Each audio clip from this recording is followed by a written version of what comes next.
This camp has been a way for me to get in touch with a lot of other people with similar disabilities. It's been great as far as getting back in touch with the athletic side of myself and the competitive side of myself. It's very liberating, to be able to get out on the trail, ride for 3.5, 4 hours at a time. The big part of it for me is, I spend a big part of my life outside people with challenges such as mine. This allows me to kind of feel normal again, some kind of normalcy. I got hurt in 1986 at the age of 24. You go from 1 minute from being what is normal to, being in a wheelchair. All your hurdles change. Everybody has an understanding if you want to go to the highest level, you better hurt yourself in training maybe. You better push hard, hurt yourself, and then push maybe even harder.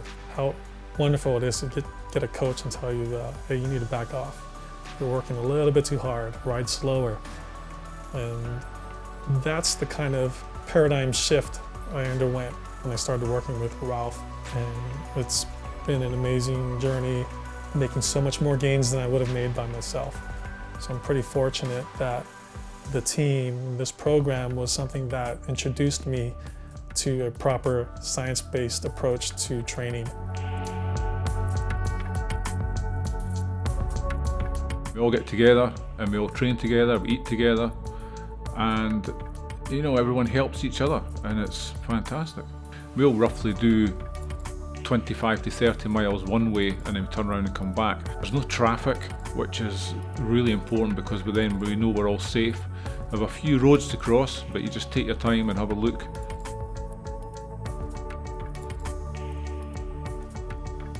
When you're out on the trail, you see the Spanish moss hanging from the trees, so you'll have a dense covered area, you'll have some swampy area, and then it'll be wide open for a minute with no trees, nothing around, and then you'll go right back to it. So it's changing constantly and able to give you, a nice scene.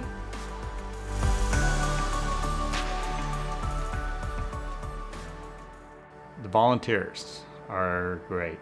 These guys, out of the goodness of their hearts, they come out there with just all kinds of different snacks, and they're always curious about, is there anything better we can be doing? And they're doing this completely out of the goodness of their hearts, just being out there wanting to help us out. The vets are here, so we're here. Snacks and water and drinks when they come back. Chocolate milk, something that maybe give them a little giggle at the end of the ride. Like I say, we look forward to it because we feel like for us it's an honor to be able to come out here and do something for them. We hope to do it more too. This place is a unique camp because I can't go out and get all these world-class athletes together with the race schedule and their training schedule and bring them together and bring in the coaching, testing, and all that. It's a unique experience, and it's something I would continue to do because it's not like you come to it once and you've been to the camp. It's always going to be pushing your limits to that next level. And these guys won't let you stop because they don't stop.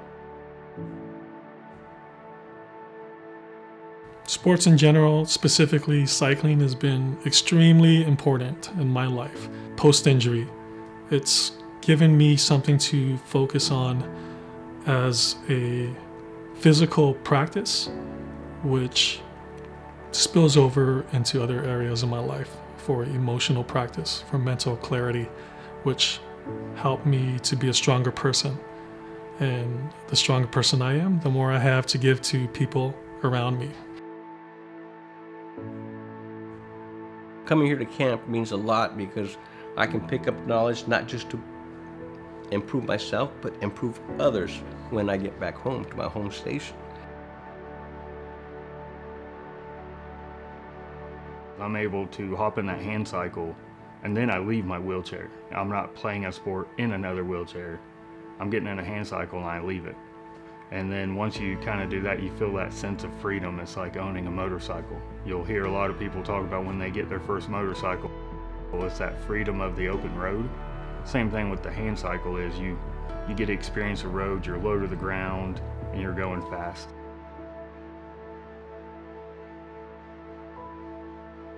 I think it's been the team that's kind of given me that atmosphere to be able to even enjoy that privilege where I can evolve and learn so much more.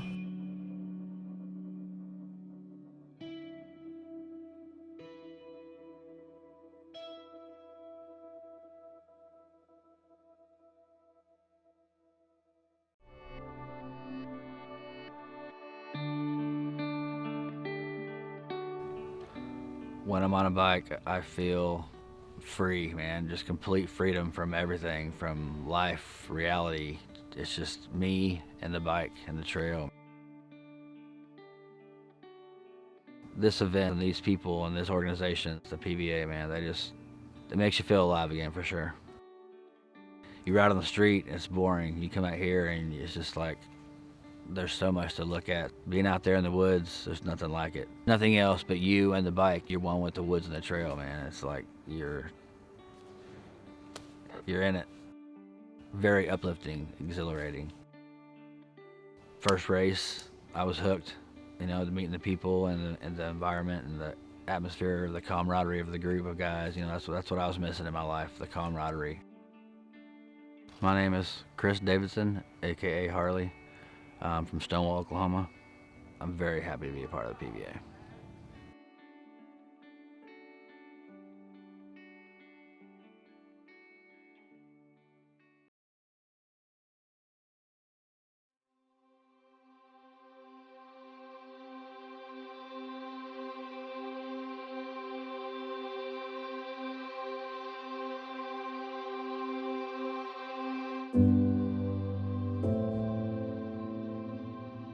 A day looks very similar to every other day. Everybody wakes up and enjoy the hospitality of the facility and eat some breakfast as much as your heart's content. We begin unloading cycles, stage everybody up, and head out to the trail, led by police officers, which is very it's accommodating. Makes us feel special that we have the whole roads closed down for our own lane and everybody gets to look at us. It helps the sport out a lot that we get that kind of attention where people begin to ask us, hey, what is this all about? And so it's great to have the sport in the spotlight like that. Our daily routine is about 5 hours on the trail, a very slow, low impact style of training, which is the overall feeling of the camp in itself. Is that low intensity style of training, but a long rides.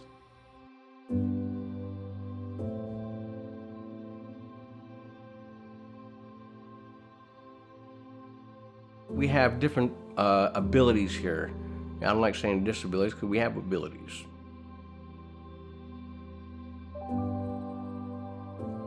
It means a lot because when I come here, I get to learn how I can better myself. And like a good NCO does, he learns to better himself and he betters his troops. Well, I better myself and I can go back to Phoenix, Arizona and better my fellow cyclists there at the VA, and we have an adaptive cycling program there, and I can spread the knowledge.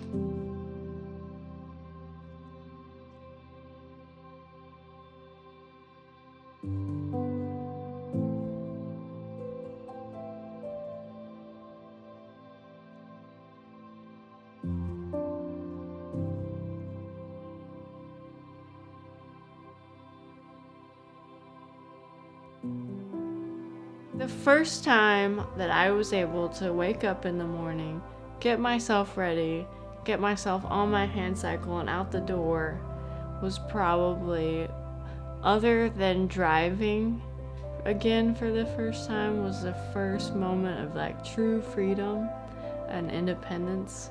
So to get that back and know that I can do it and I can support myself and I can get myself outside, and if I want to turn right and go into the mountains, I can turn right and go into the mountains, or if I want to go back home, it was just it's freeing.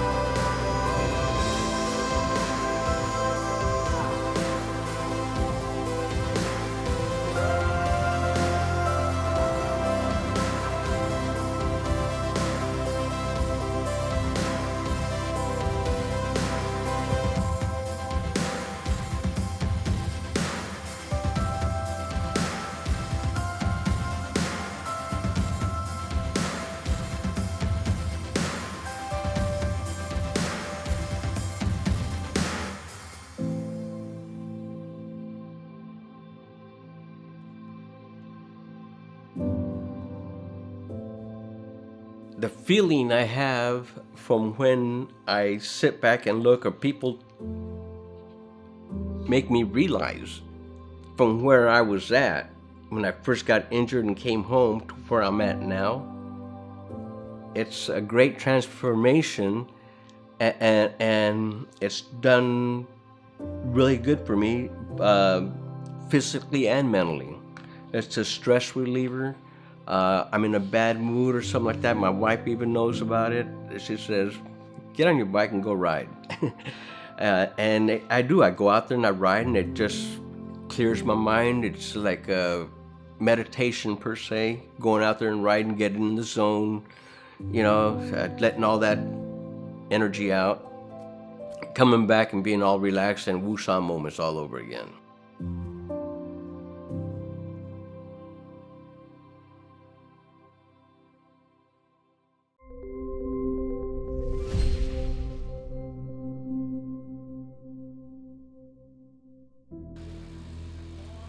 I'm Gerard Afuk. I'm from Tucson, Arizona. I was in the Navy, and I was in my 4th year when I got hurt. I've done deployments on aircraft carriers, Stennis, Nimitz, and the Lincoln. I got hurt when somebody invited myself and another buddy to go water skiing with them once we were done on base. So got off base, went water skiing, and I got run over by the boat. I've been on a hand cycle ever since I was hurt. I was hurt in the middle of 1999, so shortly thereafter, later in 2000, I was in a hand cycle. It's humbling to think that I've been in it long enough that I have so much more to share with other people who are new to the sport or younger. I take it as a gratifying opportunity to give back, which, it's a privilege to receive all this information and this know-how, and it's probably our duty, I feel, to be able to pass it on. We're not just getting vets to enjoy what we enjoy and to let it help their lives, but that in the process, that means the community outside of just veterans improve as a result of it. Sports in general, specifically cycling, has been extremely important in my life. Post-injury, it's given me something to focus on as a physical practice, which spills over into other areas of my life for emotional practice, for mental clarity, which helped me to be a stronger person. It's hard to nail down what my best moment in cycling is. This has been an evolving monster for me to fit it into my life and use it as a tool that centers me and grounds me. The best moment is still to come. I'm excited every year with this sport.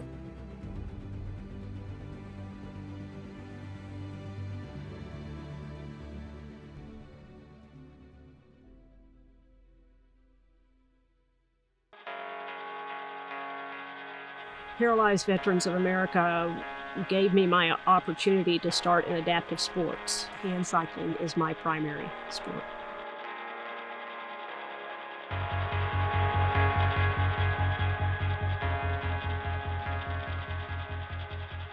My other sports are indoor rowing, track and racing wheelchair, shooting, air rifles and pistols. I'm even dabbling a little bit into powerlifting, trying to take advantage of being a really tiny woman in a narrow field. I spent the first 15 plus years of my paralysis putting on my braces, covering them up, trying to pretend that I wasn't paralyzed. Embarrassed to sit in a wheelchair, even though I needed one long before I accepted one. After I was introduced to Paralyzed Veterans of America, after I began to participate with Paralyzed Veterans of America racing, I not only stopped being embarrassed, I actually became proud of who I am as a paralyzed veteran. I am Diane Lee Sumner. I'm from North Carolina. But Paralyzed Veterans of America is home.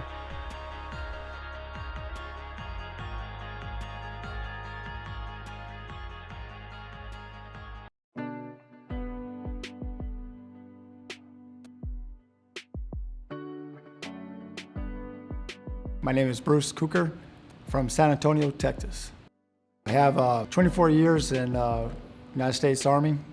I served 3 different campaigns. We were there in Afghanistan and we were doing some training. I got caught in a straight on bar for my certification, tapped out, but the gentleman, the coach, didn't know and he ranked up my arm, so I blew out 4 discs in my neck and 1 hit my spinal cord. Didn't really catch it at first. I just couldn't move my arm much, and everything kind of went haywire. So they shipped me to San Antonio, Texas, and performed surgery, and then, started a whole new life. After my first initial visit with the spinal cord injury clinic there, I walked down the hallway, and I seen some sports pictures put up on the wall. And seeing that, it kind of intrigued me, and I went into the recreational department, and there I asked if I can volunteer. Didn't ask if I can be part of a team or anything like that. Just wanted to volunteer, help out, because I figured if they were helping me out, I was going to help them out.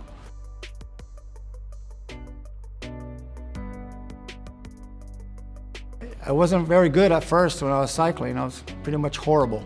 And so, but now, I'm getting better and better, watching and learning from the teammates. And so, it's really been very helpful in my rehab.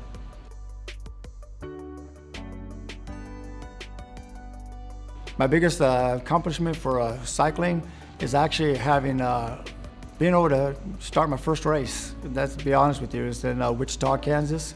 I had my first race. I had a goofy 2-wheel recumbent bike, thinking I was gonna, see other 2-wheel bikes there, and I was absolutely wrong. We have pros on the team, and we have people that are just starting off. But in between, we got to get everything done. A lot of times we drive the Penske truck, and we load, unload, because in fact, I am ambulatory. And so, but everybody on the team does their equal share of trying to make things go forward.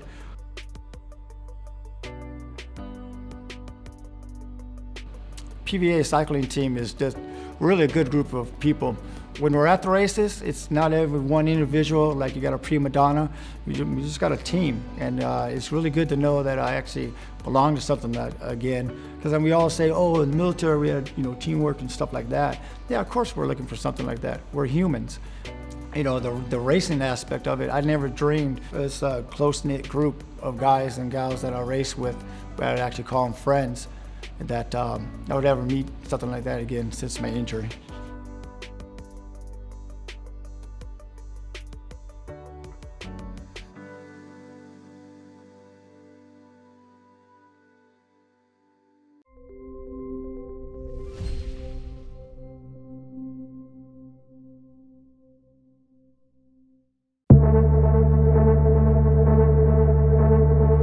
So welcome to the 2019 Para Road Cycling National Championships here. So I'm thrilled, honored, humbled to once again be able to talk to you guys, stand in front of you.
My name is Solomon Edward Revels. I was a sergeant in Marines. One evening, leaving some friend's house, went through a series of curves in a national park down in North Carolina. Before I could get to the next curve, the deer was in between me and the curve. The deer looked at me and I looked at it. Deer went one way, and I think the last thing I did was I looked back at the deer, and when I looked up, I was in the curve. And that's when I woke up on the ground, and that's when the ball started rolling. Got picked up by the guys that was behind me and called an ambulance, and they went to a couple of hospitals, ended up at Bethesda, amputations. So I got hurt in the 80s. So there was the dinosaur years. So they pretty much shake your hand and send you on. I had to work through a whole lot of things myself.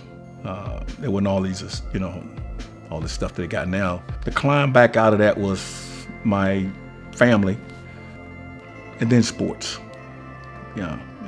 So this has been like a lifesaver for me, hand cycling.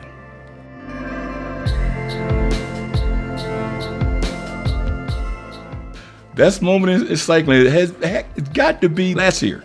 Jody said, well, why don't you sign up for the Nationals, the race in the Nationals? I was like, Jody, I'm not in any shape to compete with the national level. He said, just register. So I registered for 3 races, road race, time trial, and the crit.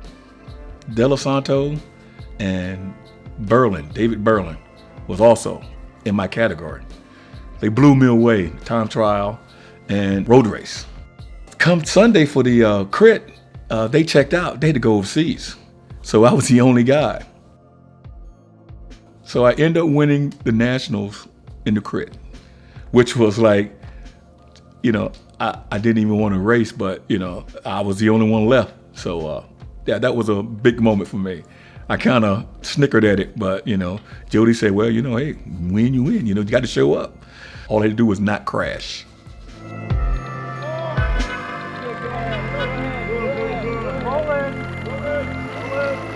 There are a lot of guys I would go to war with now. I mean, even in our chairs in this group, that I will say, come on, let's go. I will go with them, even in chairs. What they have showed me, riding bikes, training, they got a lot of guys got a lot of heart. I don't know if that's pre-military or after military, but some of these guys their character is through the roof. I've developed a lot of friendships with a lot of guys who, gold medal Olympic champions, and they will help you fix your bike, change a tire, give you advice, just like it's nothing, and he's a great bunch of guys.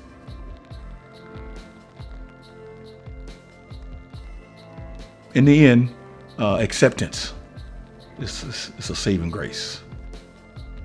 And when you finally accept what happened, what's left, and what I can do next, it kind of frees you.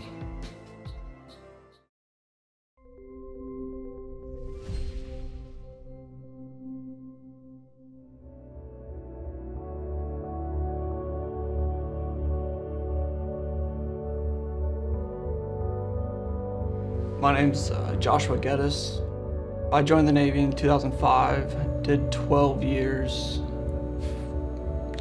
5 deployments, and on this most recent deployment is when I sustained my injury. About 4,500 pounds of steel. I was crushed. Had a burst fracture in the L1 vertebrae, severed my spine. Well, after I got injured, a guy I worked with happened to be part of the cycling club in town there, and he's like, you should come out and try it. I'm like, nah. So I figured I'd be nice, go try it, and tell him, well, this ain't for me. And I'm like, well, maybe it is for me.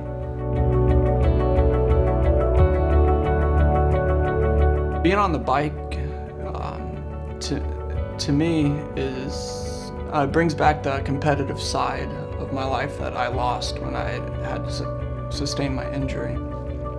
I was pretty competitive beforehand and tried a few things that didn't work out, but I think cycling will give me that competitive side that I've been missing.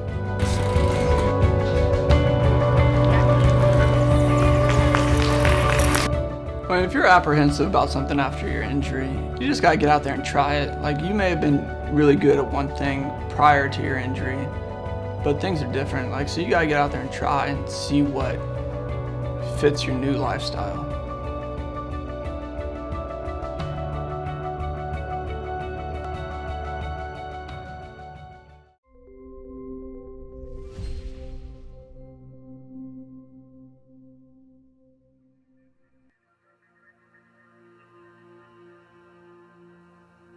My name is Marco Bunkert, and I'm from Charlotte, North Carolina. I am a T5-6 para, and I was in an automobile accident while I was in the military.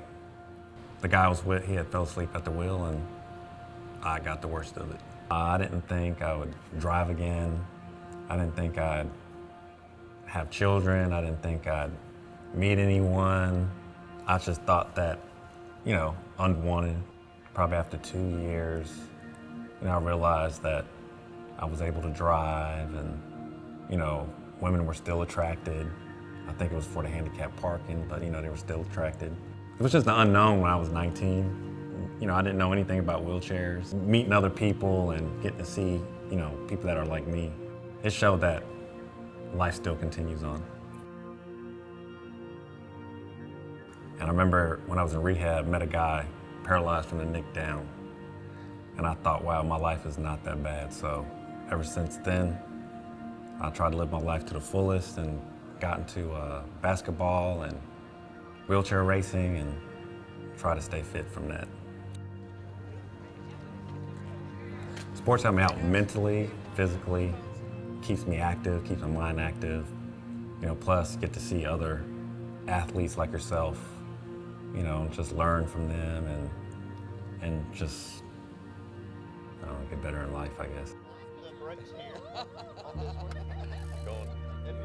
I remember being a kid, riding a bike, how fun it was, and I remember the first time I got on the bike, it was just smiles for days, and it's just, I love it, just be able to ride, feel the wind, hit your face, and hand cycling is like being free.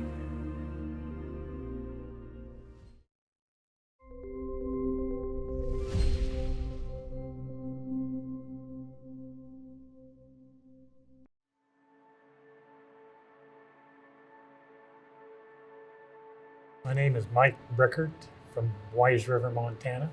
Originally went in the United States Navy in 1966. I was a submariner, diver, went to Vietnam. I got out and basically I joined the Washington State Patrol. I was a trooper there, and I joined the Army Reserves.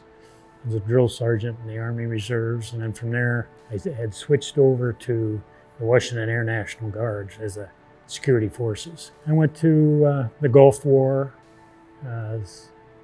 Air Base Ground Defense in security forces. Got pulled off of that, and I was the bodyguard and driver for General Horner.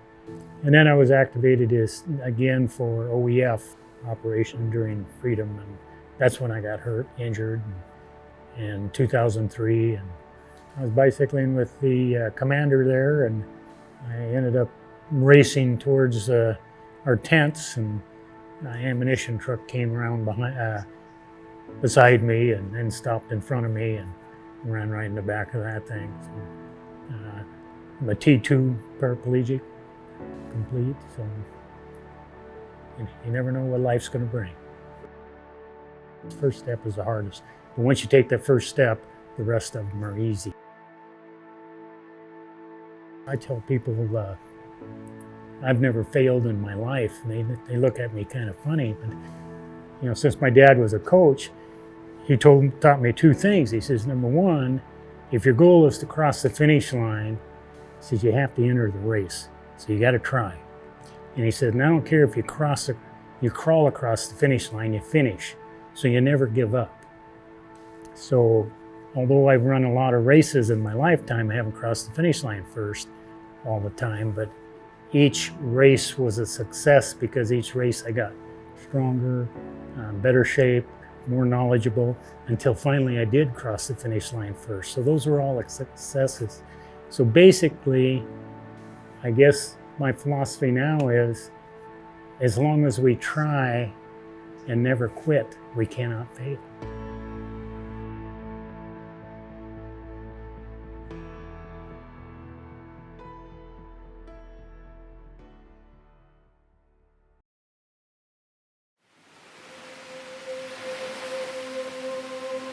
My name is Ricky Rayleigh, and I'm from Westville, Indiana. My military experience, I was in the Indiana Army National Guard. I did one tour in Iraq. I have a Purple Heart from that. Shortly after coming home from Iraq, I was in a car accident and got paralyzed. I had to realize it wasn't what made me. I had to understand it wasn't the sum of me. And you know, it's taken a long time to get to that point to understand that. Whenever I got paralyzed, adaptive sports, living in Indiana, there's, you know, basketball because Hoosiers, so you kind of have to get into the basketball. You look into that and I'm like, okay, that's fun, but how can I get my direct work output? So the work I put into the sport is my success. And so then I kind of ran across hand cycling, and once I found that, it was a no-brainer because I'm able to hop in that hand cycle and then I leave my wheelchair. So it's not like I'm not playing a sport in another wheelchair. I'm getting in a hand cycle and I leave it.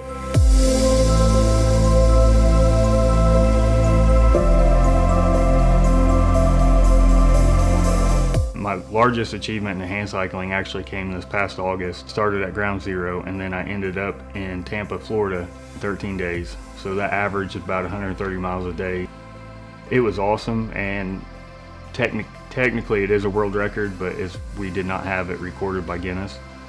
But the larger part of that is the aspect of the people and the knowledge I brought to other people about how adaptive sports are changing the mental health world for athletes everywhere. So it's the mental health side of it.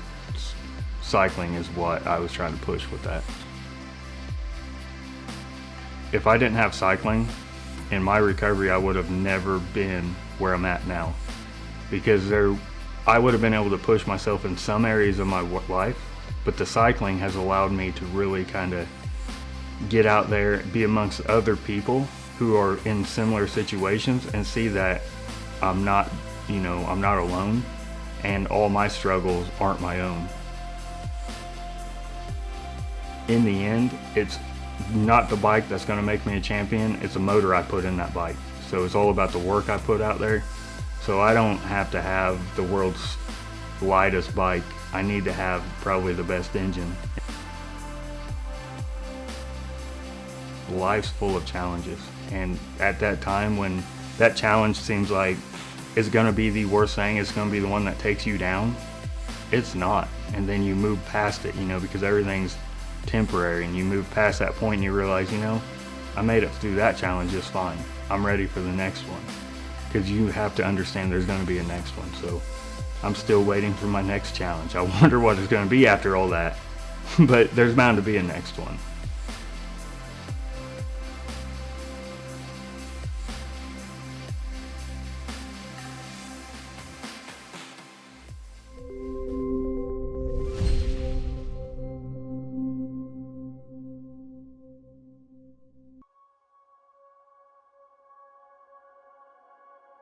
My name is Kevin Tenney, originally from West Virginia, but I live in North Carolina. I was one of the youngest ones to get shipped to Desert Storm. That was back in the really early 90s. Never got injured over there, came back. They gave me orders to go to Turkey, and I thought before I went to Turkey I'd take a lot of leave. Went on leave, just got tired. You try to see everybody, do everything when you go on leave, and just fell asleep at the wheel and had a car wreck. Laid on the ground for about 8 hours before anybody found me. My guy came out one morning, he thought he heard a dog got run over or something, because he heard me, I guess, yelling all night, but not very clearly. And when he came out the next morning, I guess I was a little quieter, but I had a stick in my hand. And I'd went down like a 20-foot drop-off. But the first tree I hit went over into the guy's driveway, and when he went back out the next morning, he saw the tree, and something caught his eye, and he saw something on the ground moving. And all night, I guess I'd been there with a stick, kind of waving it back and forth, trying to get somebody's attention, because I thought I was closer to the road, because I kept seeing lights.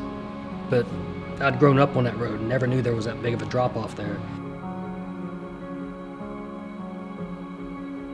I used to be able to bench press 315, and when I lost the use of my arms at first, had a blood clot in my neck. They put a mop stick with a 5-pound ankle weight on my chest, and I remember trying to lift it. I couldn't even get it up. I was just, I was like, and I only cried twice after my injury.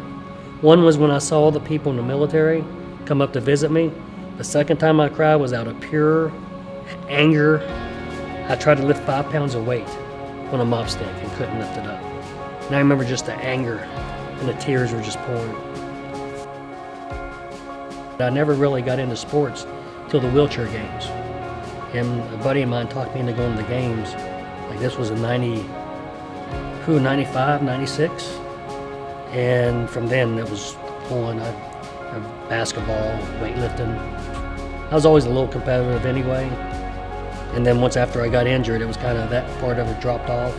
But then once I started picking back up again, you know, you see the same guys every year. You know, it's kind of a competitive thing, you know, every year, which is, it's always fun, competitive, but you still want to, you know, kick their butt.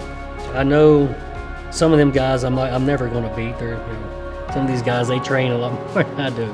So I know I'm going to get whooped by them, but still, it's nice to see how long I can keep up with them. The first time I got in my racing bike, they had sectioned off the block interstate.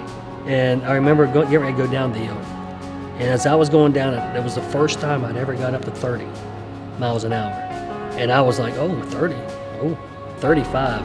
And just seeing like the road right there, just, there's like, you know, it's just going so fast, it's just a blur. And the adrenaline, I mean, your heart, you got to really kind of keep your heart down so you don't hold your breath. You're like, you know, seeing the road. I was like, oh, wow, this is amazing. Because you're just, it's like a calming almost, even though it's weird to say, but it was almost excitable, but calming at the same time. Because you're able to, oh, this is something to go this fast.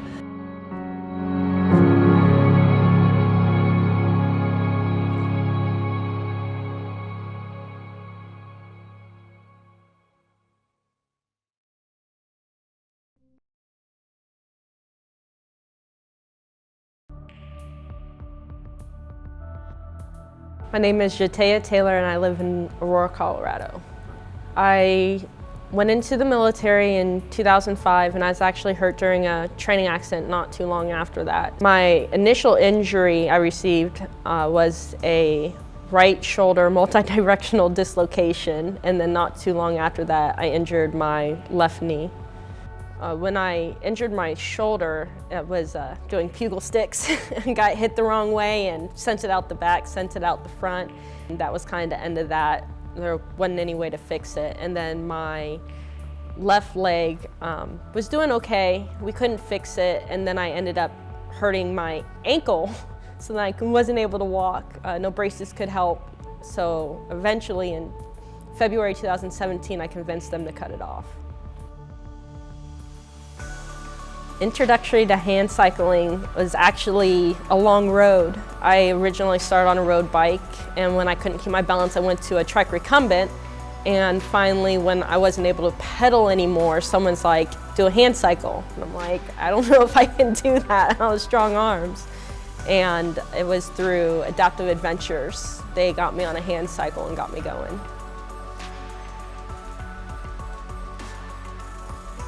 When I was originally injured, it was difficult to think that I would ever be able to do sports again. And I was introduced to adaptive sports, and so I would adapt and then I wouldn't be able to do it, adapt and wouldn't be able to do it. So by the time I got to hand cycling, I almost thought it was pretty much an impossible task, pushing myself at any speed with only my arms. And with a little bit of coaxing, I'm still learning, definitely in the process, but I'm getting my speed. And to think that before I could only go a mile, then it was 10 miles, then it was 20 miles, then 30, and I guess the perseverance helped me, and that actually got me to where I am today. Before my injury, I was actually considered very competitive, doing land navigation competitions, cycling, surfing, anything I could get my hands on, I'd love to compete. So Adaptive sports is definitely a natural transition to getting back to my new norm in life and finding people I can compete with that, you know, it's fair competition, so I don't feel like it's an impossible task, but also show me what I can accomplish, seeing what level they're at. When it comes to being differently abled, I like to say, because disabled means you can't do things. So for those who are newly injured or an amputee, it's only thing that stops you from doing stuff is what's in between here. No matter what anyone else says, if you think you can do it, you can find a way. So you just got to push on. You can't succeed without failing first. Sports is probably the most important part of my recovery process. When depression set in, I thought I would not survive the next year. Adaptive sports have given me something to work forward to allow me to claim a little bit of my previous life, which gives me hope.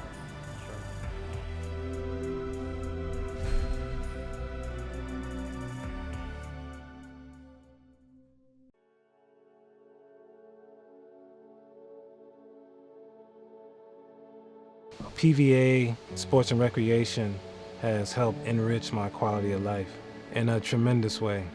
I think a lot of us as persons with disabilities, I think the expectation is for us to, not do what we can't do until someone, sees us, cycling or playing a sport or just doing anything that, what the perception is out there says that we aren't supposed to do. That's our job, really, to change that perception, through, things like cycling and sports and recreation. And it's a good feeling for me personally because I like being someone that can change minds.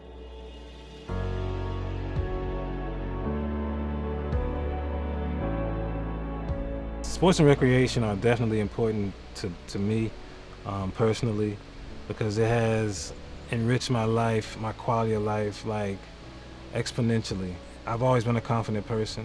I've always been a competitive type person, but competing in sports, with PVA has definitely, raised my confidence level, way up here. And it's carried me through my injury, honestly, for the past 24 years, and I think it's gonna, continue to help me throughout life.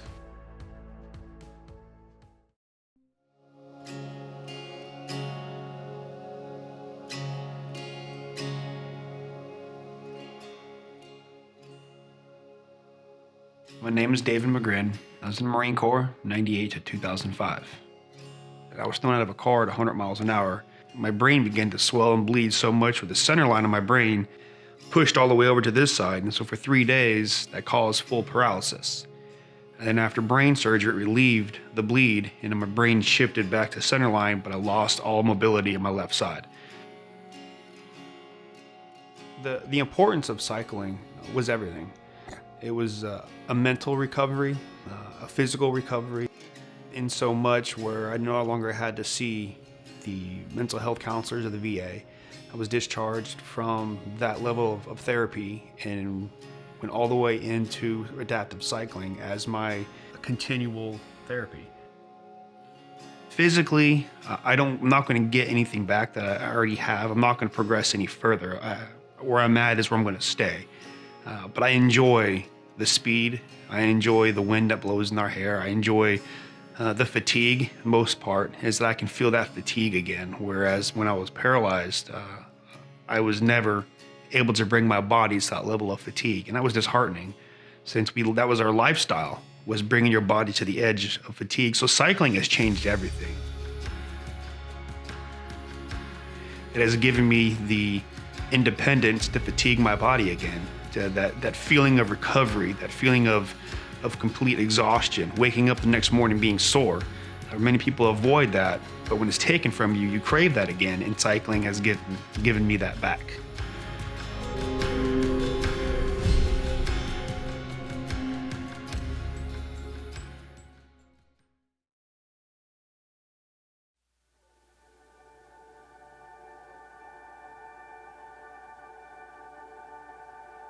My name is Valette Britt. I am from Colorado Springs. I was in the Air Force for 9 years as a dental lab technician.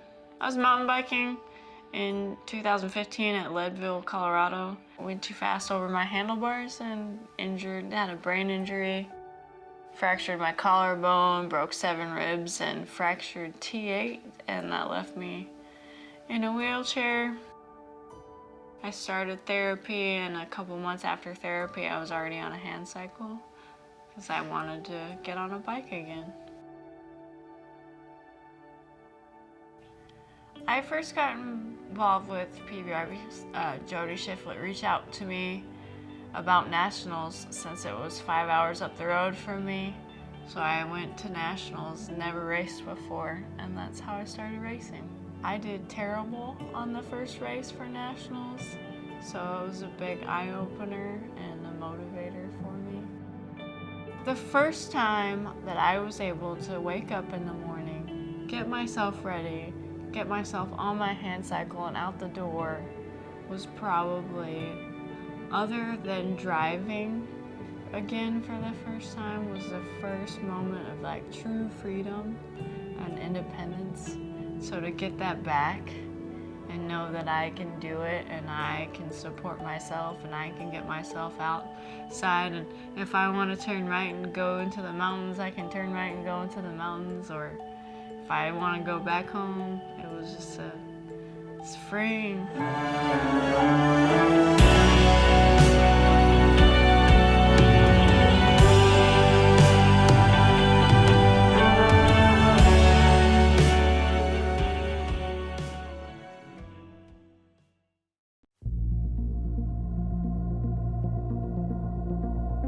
My name is Holly Kester, and I'm from Cleveland, Ohio. I got started and involved in hand cycling probably in 2010. I'm a wheelchair racer, so I've done a marathon in all 50 states in my racing chair. I'm on my second time around, so I've got 35 states on my second time around that I'm doing in my hand cycle.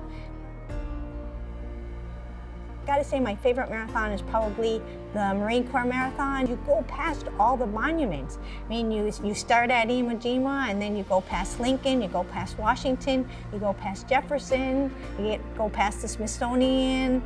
It's just totally awesome, and the streets are lined everywhere you go. The camaraderie among, fellow veterans, and everybody cheering you on, and the streets are lined there. It's an awesome feeling. A friend introduced me to and let me purchase his hand cycle.